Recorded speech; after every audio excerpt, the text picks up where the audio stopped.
నమస్తే, welcome to ఆధ్యా media. నేను బాలు. మనతో పాటుగా ఉన్నారు సీనియర్ జర్నలిస్ట్ ఇమ్మంది రామారావు గారు. వారితో మాట్లాడదాం. సార్ నమస్తే. నమస్తే బాబు. సార్, మొన్న అనూహ్యంగా మనకి కర్ణాటక ఫలితాలు రాబోయే రోజుల్లో ఇతర రాష్ట్రాలకు వచ్చి ఎన్నికలపై ప్రభావం ఎట్లా ఉండబోతుందంటారు? అంటే ఇప్పటికే బీజేపీ గెలుస్తాము మేమే గెలుస్తామన్న ధీమాతో ఉన్నటువంటి బీజేపీ ఒక్కసారిగా బొక్కబోర్ల పడింది. ఈ నేపథ్యంలో రాబోయే రోజులు ఇటు తెలంగాణలో కావచ్చు, అటు ఏపీలో కావచ్చు, మేమే గెలుస్తామన్న ధీమాతో అటు కేసీఆర్ ఉన్నారు, ఇక్కడ చూస్తేనేమో వైఎస్ జగన్మోహన్ రెడ్డి ఉన్నారు. సో ఈ నమ్మకం ఎంతవరకు పెట్టుకోవచ్చు అంటారు? దీన్ని మనం ఓవర్ కాన్ఫిడెన్స్ అంటాం. అవును, ఓవర్ కాన్ఫిడెన్స్ ఎప్పుడు కూడా చరిత్రలో సత్ఫలితాలను ఇచ్చిన చరిత్ర దాఖలాలు లేవు. అతిగా ఎక్కువగా నమ్ముకునేవాడు, అతిగా ఆలోచించేవాడు వాళ్ళు ఎవరు బాగుపడరు. అయితే ఇక్కడ మనం స్థూలంగా ఒక నిర్ణయానికి రావడం ఏంటంటే, కేంద్ర ప్రభుత్వం మీద వ్యతిరేకత అన్నది దేశం అంతటా ఉన్నది అనే విషయాన్ని మనం గమనించాలి. ఎందుకంటే వాళ్ళకి అతినమ్మకం ఎప్పుడు వస్తుంది? డెఫినెట్గా బీజేపీ పార్టీ గెలిచేస్తుంది, లేదా గతంలో లాగా 2-3 సీట్లు తక్కువైతే కొనేద్దాము, బీజేపీ పార్టీని ఎస్టాబ్లిష్ చేద్దాం అనుకున్నారు. కానీ అక్కడ ఉన్నటువంటి లింగాయతులు కానీ ఎవరు వీళ్ళందరూ కూడా దీన్ని ఛాలెంజ్గా తీసుకున్నారు. ఎందుకంటే మనకి ఎప్పుడు కూడా భారతదేశంలో కాంగ్రెస్ పార్టీ అంటే మనకి ఆంధ్రప్రదేశ్కి కర్ణాటకకి ఎప్పుడు కూడా చాలా మంచి ప్లేస్ ఉండేది. అవును, ఇందిరాగాంధీ ఎప్పుడు ఎక్కడ ఓడిపోయినప్పుడు కూడా ఆంధ్రాలో గెలిపించేవారు. అలాగే కాంగ్రెస్ పరిపాలన భారతదేశంలో ఎక్కడ బాగుందంటే ఎస్ఎం కృష్ణ పుణ్యం అంటూ ఒక 2వ స్థానంలో ఉంటూ భారతదేశంలో ఆ పరిపాలన చక్కగా మోడల్గా చక్కగా ఐడియల్గా ఉండేదన్నమాట. ఇవన్నీ వెరసి ఈరోజు జనంలోంచి వచ్చినటువంటి మార్పు ఏంటంటే ఏదో ఎక్కడికో వెళ్ళిపోతుంది భారతదేశం. అప్పుడు పాలైపోవడం ఏంటి? ఈ డబ్బంతా కలిసి క్యాపిటలిస్టులకు ఇచ్చేయడం ఏంటి? ఈయన క్యాపిటలిస్టులు విన్నట్టు ఉన్నాడా, లేకపోతే ప్రజల తరఫున ఉన్నాడా? ఈయన వచ్చిన తర్వాత 9 సంవత్సరాలు అయింది కదా, 9 సంవత్సరాల్లో మనకి ఏం ప్రాజెక్ట్స్ వచ్చాయి? మనకి దీర్ఘకాలిక ఇంట్రెస్ట్ పరిశ్రమలు ఏమొచ్చాయి, ప్రాజెక్టులు ఏమొచ్చాయి, గనులు మీద ఉక్కు ఫ్యాక్టరీలు లాంటివి ఏమన్నా స్థాపించారా? ఒక్కొక్క ప్రధానమంత్రి తాలూకు ఒక్కొక్కరి హయాంలో ఒక్కొక్క మోన్యుమెంట్ ఉంటుంది. వీళ్ళు 9 సంవత్సరాల్లో కూడా వీళ్ళ తాలూకు మోన్యుమెంట్ ఏమన్నా ఉందంటే పెద్ద బిగ్ జీరో. అవును, మాటలు కోటలు దాటితే పనులు అంటే వాళ్ళు అడుగు ముందుకు దాటడం లేదన్నమాట. ఎంతకైనా మాటలు నమ్ముతారు కనుక బీజేపీ పార్టీ మీద ఉన్నటువంటి వ్యతిరేకత ఈ విధంగా తీర్పునిచ్చింది.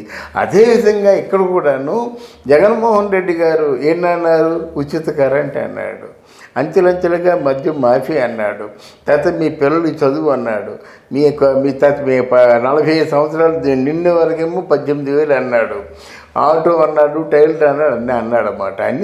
అన్న తర్వాత ఆ పథకాలు ఏం చేశాడు? ఏదో నామకా వాస్తే ఇచ్చినట్టు ఇచ్చాడు, కానీ పథకాలు అందరికీ అందలేదు, ఎప్పుడూ అందలేదు.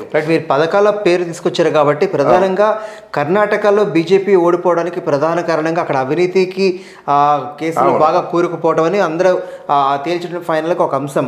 అంటే 40% ఏదైనా ఒక టెండర్ వస్తే దాంట్లో 40% షేర్ ఏదైతే ఉందో అది బీజేపీ గవర్నమెంట్కి ఇవ్వాలి, దాని కారణంగా ఓడిపోయిందని చెప్పేసి అక్కడ అంటున్నారు. ఒకవేళ ఇప్పుడు ఏపీని తీసుకున్నట్లయితే ఈ 4.5 సంవత్సరాలలో జగన్మోహన్ రెడ్డి పథకాల పేరుతో పంచిపెట్టింది కేవలం 1,00,00,000 కోట్ల రూపాయలు మాత్రమే. కానీ ఇప్పటికీ రాష్ట్రంలో ఉన్న అప్పులు 10 లక్షల కోట్ల రూపాయలు. ఈ మిగతా 8 కోట్ల రూపాయల అప్పుల 8 లక్షల కోట్ల రూపాయల అప్పు ఇదంతా జగన్ అవినీతిమయం అని చెప్పేసి ఒక వాదన వినిపిస్తుంది. సో దీని ఎఫెక్ట్ రేపు రాబోయే ఎలక్షన్స్ లో ఏమైనా పడుతుంది అంటారా? ఉంటుంది, డెఫినెట్గా ఉంటుందండి.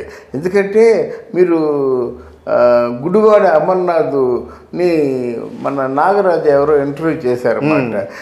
తెలుగుదేశం పార్టీ వాళ్ళకేమో చెప్పుకోవడానికి కియా మోటార్స్ ఇట్లాంటిది ఏదో ఉంది కదా, మీకు ఆ స్థాయి పరిశ్రమలు లేకపోయినా ఏదైనా ఉండాలి కదంటే, ఆ ఉన్నాయండి, పల్లెటూరులు వెళ్ళి చూడండి అంటాడు. పల్లెటూరు వెళ్ళి చూస్తే లైట్లు కనిపిస్తాయి, అప్పుడప్పుడు బస్సులు కనిపిస్తాయి, కానీ పరిశ్రమలు కనిపించవు కదా.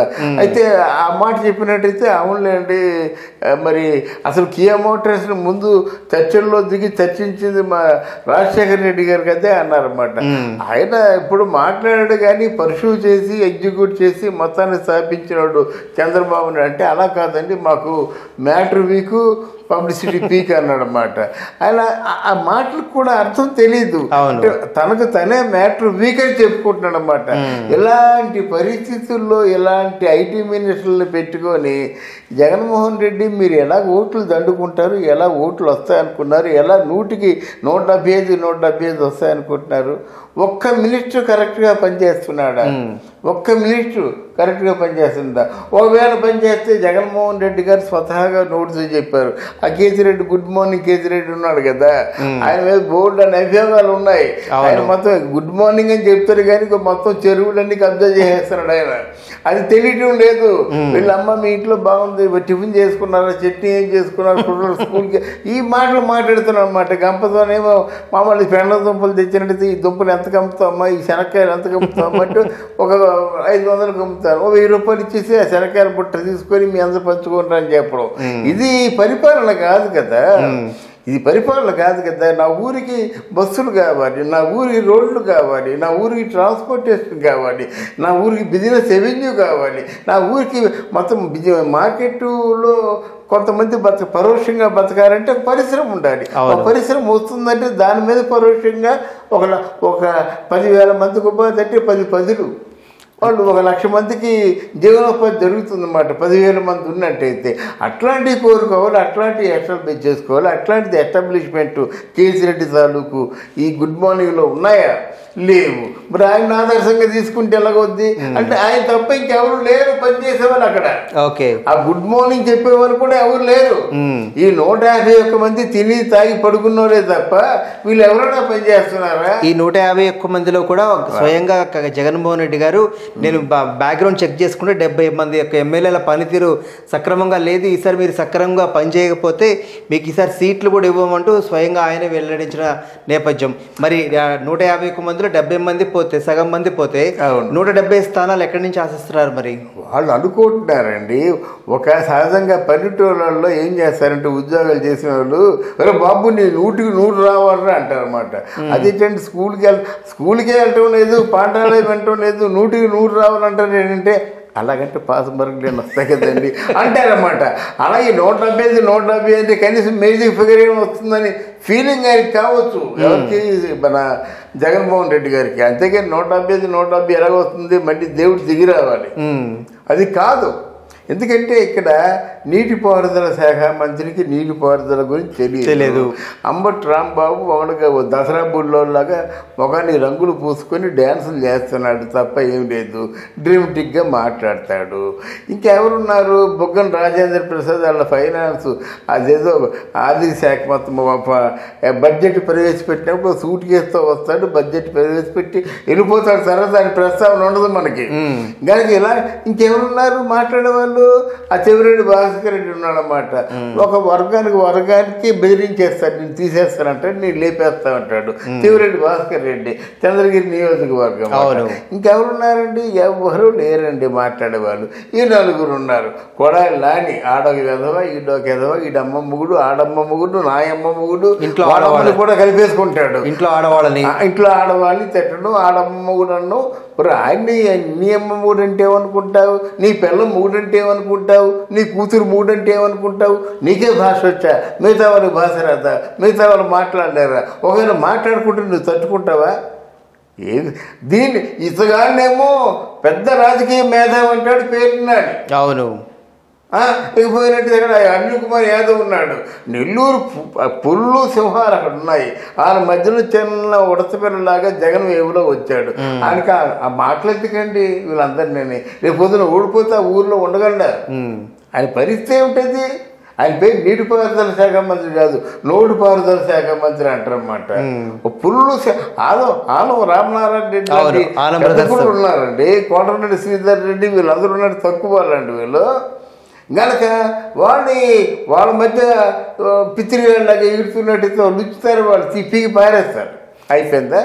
ఇకపోతే రోజా నీకు తెలిసిన రాజకీయం ఏమిటి, నీకు వచ్చిన చదువు ఏమిటి, నువ్వెందుకు ఎలా మాట్లాడుతున్నావు? సో ఓవరాల్గా కర్ణాటక ఫలితాలు ఏపీలో ఎట్లా ఉండబోతున్నాయంటారు? అంటే ఇది గుణపాఠంగా జగన్మోహన్ రెడ్డి తీసుకుంటాడంటారా? పెద్ద హెచ్చరిక అండి, చెప్పండి. పెద్ద హెచ్చరిక. ఆ కర్ణాటక ఫలితాలు జగన్మోహన్ రెడ్డి గుండెల్లో రైళ్లు పరిగెడుతున్నాయి. కానీ వీళ్ళు దీనికి సమాధానం చెప్పలేరు. ఓటమి ఒకటే సమాధానం. వీళ్ళు ఎలాగైతే మైండ్ గేమ్ ఆడతారు, వాళ్ళు కూడా మైండ్ గేమ్ ఆడేది చాలా మంది ఉన్నారండి. పైగా దాంట్లో అందరూ ఓటమి డిప్రెషన్తో ఉన్నారు, గిల్టీ కాంప్లెక్స్తో ఉన్నారు. మీ తాలూ గిల్టీ కాంప్లెక్సే మిమ్మల్ని ఓడిస్తుంది. రైట్, థ్యాంక్ యూ అండి, నమస్తే. థ్యాంక్ యూ అమ్మా, థ్యాంక్ యూ వెరీ మచ్.